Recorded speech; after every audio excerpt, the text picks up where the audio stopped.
நீங்கள் ஒரு ஹவுஸ் ஒய்ஃபாக இருக்கீங்க அப்படின்னா கண்டிப்பாக இந்த ஒரு வீடியோ உங்களுக்கானது. ஸோ பார்த்தீங்கன்னா நிறைய பேருக்கு வந்து மேக்ஸிமம் எல்லாருக்குமே வந்து தூங்கி எந்திரிச்சு வந்தாங்க அப்படின்னா அவங்களோட மைண்ட் வந்து ஃப்ரெஷ்ஷாக இருக்கும் சரியா. ஸோ அடுத்த ஒர்க்கை வந்து ஸ்டார்ட் பண்ணிடுவாங்க.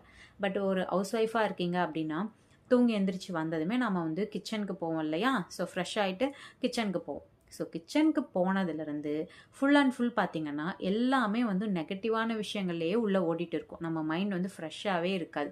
அடுத்து நம்ம லைஃப்பில் என்ன பண்ண போகிறோம், குழந்தைங்களுக்கு என்ன பண்ண போகிறோம், ஸோ அடுத்து இன்றைய நாளில் நம்ம வேறு என்னெல்லாம் வந்து பண்ணணும் அப்படின்ற மாதிரி பார்த்தீங்கன்னா நிறைய வந்து நெகட்டிவான விஷயமே தான் போயிட்டு இருக்கும்.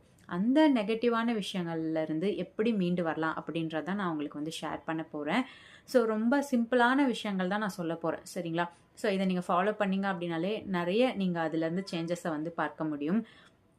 மார்னிங் தூங்கி எந்திரிச்சாலும் சரி, பகலில் ஏதோ டயர்டாக இருக்குது அப்படின்னு ஒரு 10 மினிட்ஸ் தூங்கி எந்திரிச்சாலுமே ஒரு 4-5 நெகட்டிவான விஷயங்களே உங்களை திரும்ப திரும்ப திரும்ப மைண்ட் வந்து டிஸ்டர்ப் பண்ணிகிட்டே இருக்கும். அதுலேருந்து உங்களால் வெளியே வரவும் முடியாது. அதையே திரும்ப திரும்ப திரும்ப யோசித்து பார்த்தீங்கன்னா உங்களுக்கு ஸ்ட்ரெஸ் அதிகமாகிறது தான் அதிகமாக வந்து இருக்கும்.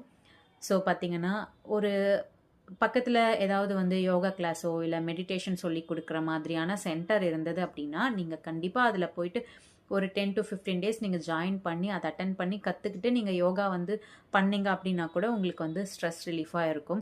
அப்படி இல்லை நான் இருக்கிற பிளேஸில் யோகா சென்டரோ இல்லை மெடிடேஷன் சொல்லி கொடுக்குற மாதிரியான ஒரு இதோ வந்து இல்லை, அந்த மாதிரியான வசதிகள் இல்லை அப்படின்னா யூடியூப்பில் பார்த்தீங்கன்னா யோகா எப்படி பண்ணுறது, சரி நீங்கள் யோகா கூட வேண்டாம் சரிங்களா, அவ்வளோ ரிஸ்க்கு கூட நீங்கள் எடுக்க வேண்டாம். யூடியூப்பில் போயிட்டு மெடிடேஷன் எப்படி பண்ணுறது அப்படின்னு டைப் பண்ணிங்கனாலே எப்படிலாம் பண்ணலாம் அப்படின்னு நிறைய வீடியோஸ் வரும் சரிங்களா. ஸோ அந்த வீடியோவில் ஒரு சிம்பிளாக இருக்கிற மாதிரியான ஒரு வீடியோவை எடுத்து அதை வந்து ப்ராக்டிஸ் பண்ணுங்கள். மெடிடேஷன் எப்படி பண்ணணும் அப்படின்றது, மெடிடேஷன் அப்படிங்கிறது சிம்பிளாக தான் இருக்கும் சரிங்களா. ஸோ அந்த டிப்ஸை நீங்கள் ஃபாலோ பண்ணி மெடிடேஷன் பண்ண ஸ்டார்ட் பண்ணுங்கள்.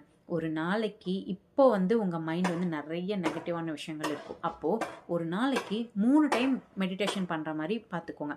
அதுக்கப்புறம் போக போக போக உங்களோட ஸ்ட்ரெஸ் லெவல் குறைய ஆரம்பிக்கும். அப்போ பார்த்தீங்கன்னா ஒரு நாளைக்கு ஒரு டைம் மட்டும் மெடிடேஷன் பண்ணுற மாதிரி பார்த்துக்கோங்க. ஸோ மெடிடேஷன் அப்படிங்கிறது உங்கள் லைஃப்பில் வரும்போது கண்டிப்பாக இந்த நெகட்டிவான விஷயங்கள் எல்லாமே வெளியேறதை நீங்கள் வந்து கண்கூட பார்ப்பீங்க. காலையில் எந்திரிச்சாலும் சரி, ஆஃப்டர்நூன் நீங்கள் தூங்கி எந்திரிச்சாலும் சரி, உங்களுக்குள்ளே இருக்கிற அந்த நெகட்டிவ் எல்லாமே பாசிட்டிவாக மாறும். பாசிட்டிவான விஷயங்கள் உங்கள் லைஃப்பில் நிறைய சேஞ்சஸை கொண்டு வரும். ஸோ கண்டிப்பாக வந்து மெடிடேஷனை உங்கள் லைஃப்பில் வந்து கொண்டு வாங்க. தேங்க்யூ.